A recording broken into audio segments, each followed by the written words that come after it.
किसानों के दिल्ली चलो मार्च को लेकर कल मंगलवार को शंभुजीन बॉर्डर पर टकराव हुआ और पुलिस के साथ कई जगह झड़प भी हुई।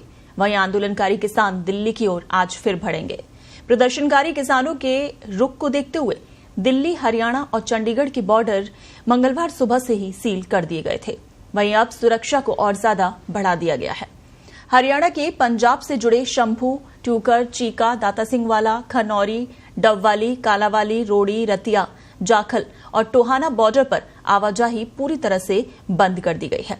आपको बता दें, कल मंगलवार को हजारों की संख्या में किसान अंबाला के शंभू बॉर्डर पर पहुंच गए थे। वहीं किसानों को रोकने के लिए पुलिस ने आंसू गैस के गोले भी दागे। इस दौरान हिंसा में काफी संख्या में पुलिसकर्मी घायल हो गए।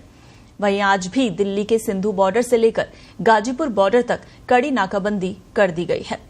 इससे पहले चंडीगढ़ में सोमवार शाम को केंद्रीय मंत्रियों के साथ किसानों की बैठक हुई थी, लेकिन इस बैठक के बाद भी कोई हल नहीं निकल पाया।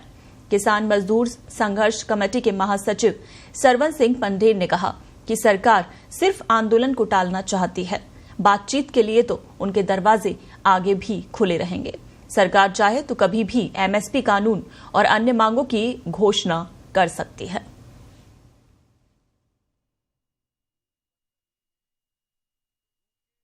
जिम्मेदारी है इस तरह की नौबत ना आने की। ये हर टेम आंदोलन 13 महीने का आंदोलन भी रहा, 750 किसान शहीद भी हो गए और सरकार की वाकई वही जिद्दी रवैया है। किसान काम धंधा छोड़ कर, पंजाब के किसान है, लाखों से भी ज्यादा किसान वहां जा लिए। जो एमएसपी की वहाँ है बातचीत, उन्होंने गारंटी दे रखी है हम एमएसपी देंगे, तो वे दे नहीं रहे, तो ये बात ठीक नहीं है।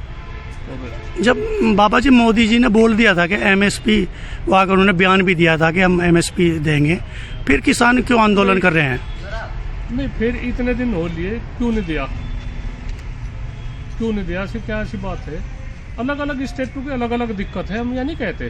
पूरे भारत में जगह जगह की दिक्कत है। कहीं आलू का किसान दुखी है, कहीं धान का किसान दुखी है, कोई बिजली से है, कोई बाढ़ से है, कोई सूखे तग्रस्त है।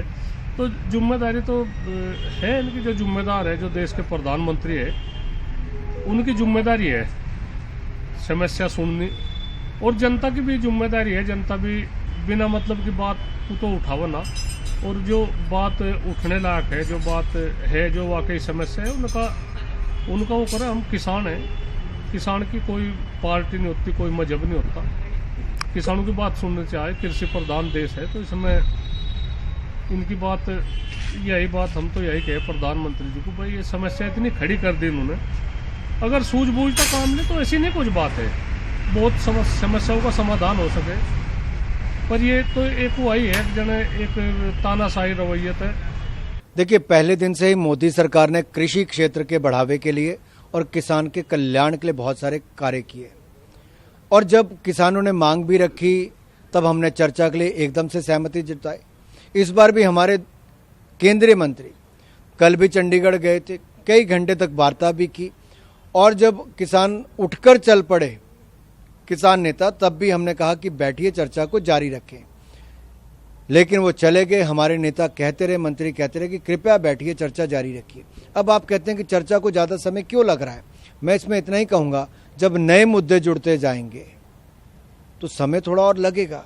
अगर वो कहते हैं कि WTO में से भारत हट जाए, वर्ल्ड ट्रेड ऑर्गेनाइजेशन से भारत अपने आप को अलग कर ले, वो कहते हैं कि FTA रद्द कर दो, फ्री ट्रेड एग्रीमेंट रद्द कर दो, वो कहते हैं स्मार्ट मीटर मत लगाओ, वो कहते हैं कि पराली को जलवायु के क्षेत्र से निकाल दो, कृषि क्षेत्र को निकाल दो, इलेक्ट्रिसिटी अमेंडमेंट बिल में ये बदलाव कर दो। अब ये सारे नए नए मुद्दे जुड़ते जा रहे हैं। हमारा केवल इतना कहना है कि हम इन विषयों पर भी चर्चा करने के लिए तैयार हैं, लेकिन इन पे अन्य लोगों से बात करनी पड़ेगी, राज्य सरकारों से बात करनी पड़ेगी और किसान संस्थाओं से बात करनी पड़ेगी। क्या ये गलत है? आखिरकार नए मुद्दे जुड़ रहे हैं तो उस पर चर्चा तो बनती है, उस पर समय भी थोड़ा लगेगा। हम पहले भी चर्चा करने के लिए तैयार थे, आज भी हैं। मैं प्रदर्शनकारियों से इतना ही कहूँगा कि आगजनी हिंसा ना करें, उग्र ना हो, और मैं किसान नेताओं से इतना अनुरोध करता हूं कि कृपया करके बातचीत का दौर जारी रखें।